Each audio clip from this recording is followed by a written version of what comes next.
नमस्ते संस्कृताय मित्रों, विजय भोग क्लासेस यूट्यूब चैनल से मैं पवन सर आपके समझ संस्कृत का जो है आज का प्रैक्टिस सेट यूपी टेट और सी टेट एमपी टेट और रीट के लिए बहुत इंपॉर्टेंट प्रश्न लेकर के आए हैं। और इसमें जो है एक भी मित्र छूटा संकल्प हमारा टूटा। हमारे चैनल को लाइक शेयर और सब्सक्राइब करना ना भूलें। और इससे पहले जो है वीडियो को देखने से पहले लाइक शेयर और ज़रूर करें अपने मित्रों में। चलिए स्टार्ट करते हैं आज का पहला क्वेश्चन देर न करते हुए। पाणिनि की रचना है, तो पाणिनि की रचना कौन सी है? अष्टाध्यायी हमारी पाणिनि की रचना है। सी ऑप्शन इसका राइट आंसर होगा। और लघु सिद्धांत कौमुदी किसकी रचना है? वो है वरदराज। वरदराज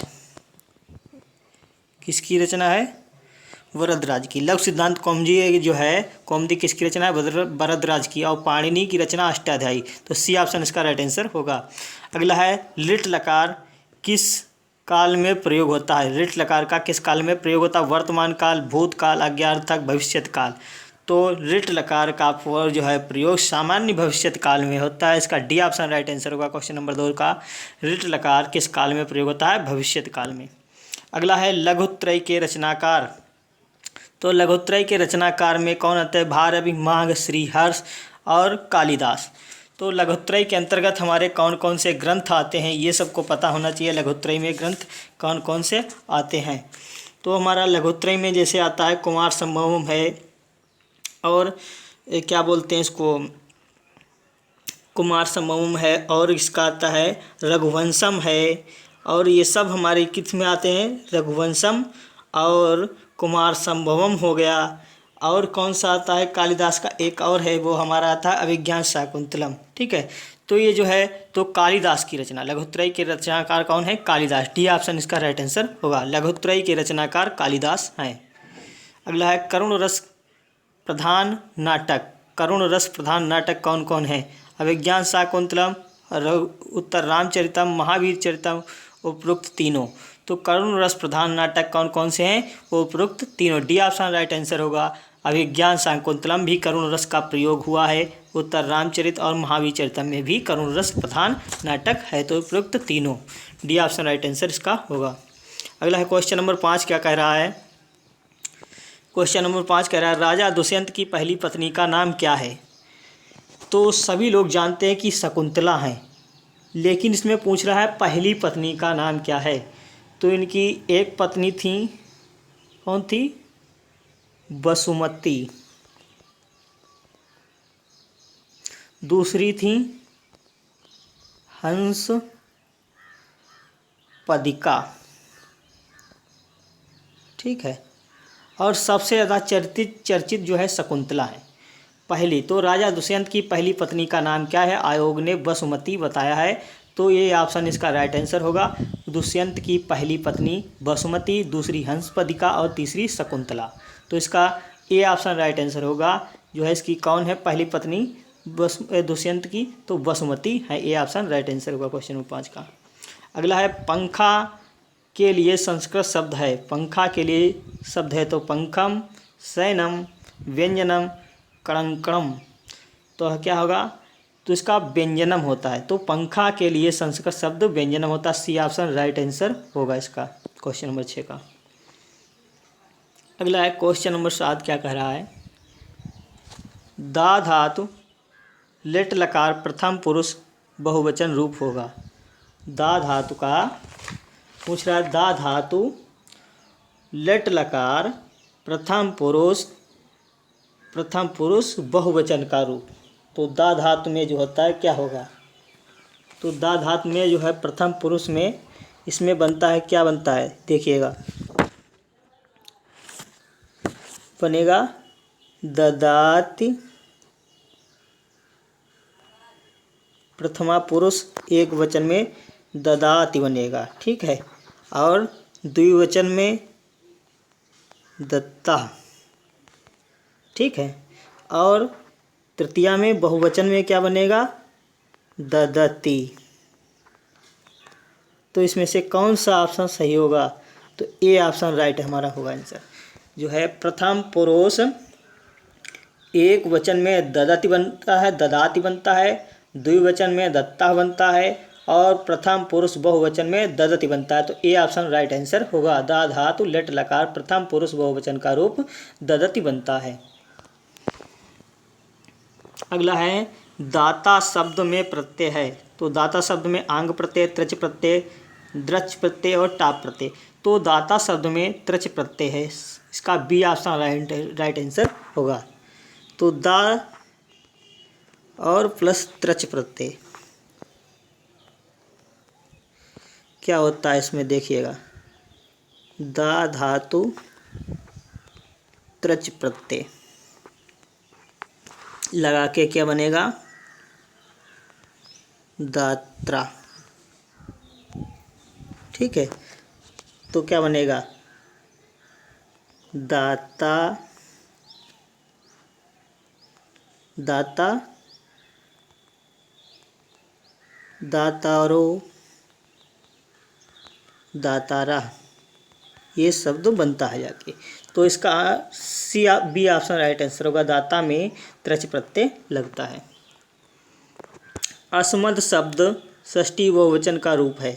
तो अस्मद शब्द षष्ठी बहुवचन का रूप होगा अस्माकम, इस्माकम, ना। डी ऑप्शन में 1+3 दोनों। तो अस्माकम जो है षष्ठी बहुवचन में अस्मद शब्द का षष्ठी बहुवचन में अस्माकम और ना, ए और सी दोनों बनते हैं। तो डी ऑप्शन राइट आंसर होगा इसका। अस्माकम बनता है अस्मद में, अस्माकम और ना, ये जो है दो ऑप्शन बनते हैं षष्ठी बहुवचन का रूप में अस्मद शब्द में अस्माकम और ना। तो डी ऑप्शन इसका राइट आंसर होगा। अगला है एकोन नवति की हिंदी संख्या है। एकोन नवति की हिंदी संख्या तो क्या होगा, 79, 59, 69, 89। तो एकोन नवति तो 90। तो 90 में कितना कम है, एकोन नवति, एक कम। तो क्या होगा, 89। डी ऑप्शन राइट आंसर होगा हमारा। एकोन नवति तो 90 में एक कम, 89 हमारा आंसर होगा। इसका डी ऑप्शन राइट आंसर होगा। अगला है गो शब्द का प्रथमा एक वचन का रूप है। गो शब्द प्रथमा एक वचन का रूप है। तो क्या बनेगा, गौ बनेगा। क्या बनेगा, जो है इसका एक वचन रूप क्या बनेगा, गो बनता है।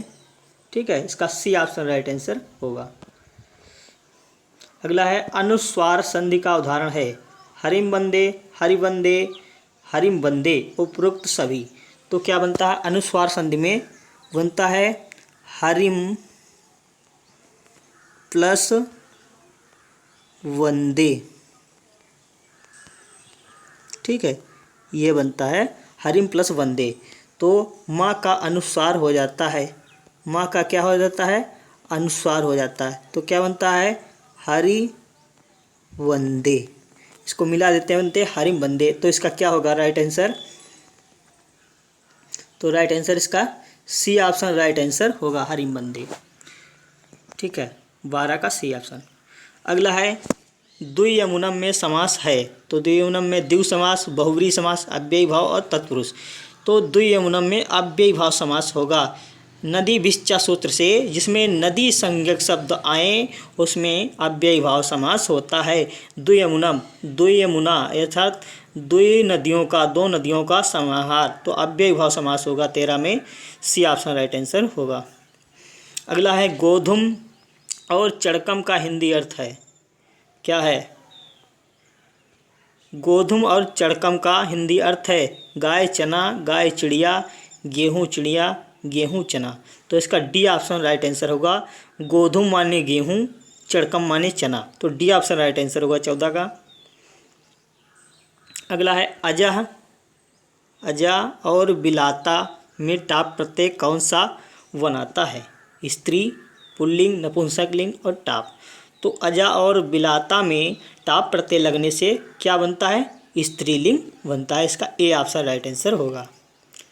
अगला है कविसु कालिदासा श्रेष्ठा में कौन सी विभक्ति है? प्रथमा, तृतीया, पंचमी, सप्तमी। तो कविसु कालिदासा श्रेष्ठा में कौन सी विभक्ति है? तो सप्तमी विभक्ति है। इसका डी ऑप्शन राइट आंसर होगा। अगला 10,000 के लिए गिनती है अयुतम, लक्ष्यम, शतम, न्यूतम। तो 10,000 के लिए अयुतम शब्द जो है ये पूछा जाता है। 10,000 के लिए गिनती है अयुतम। तो ए ऑप्शन राइट आंसर होगा 17 का। अगला है कुलीर शब्द का हिंदी अर्थ होगा कौवा, ककड़ी, घोंगा, केकड़ा। तो कुलीर शब्द का हिंदी अर्थ केकड़ा होता है। डी ऑप्शन राइट आंसर इसका होगा। अगला है 19, एधि शब्द किस लकार मध्यम पुरुष एक वचन का रूप है? तो एधि शब्द जो है वो हमारा किस लकार का है?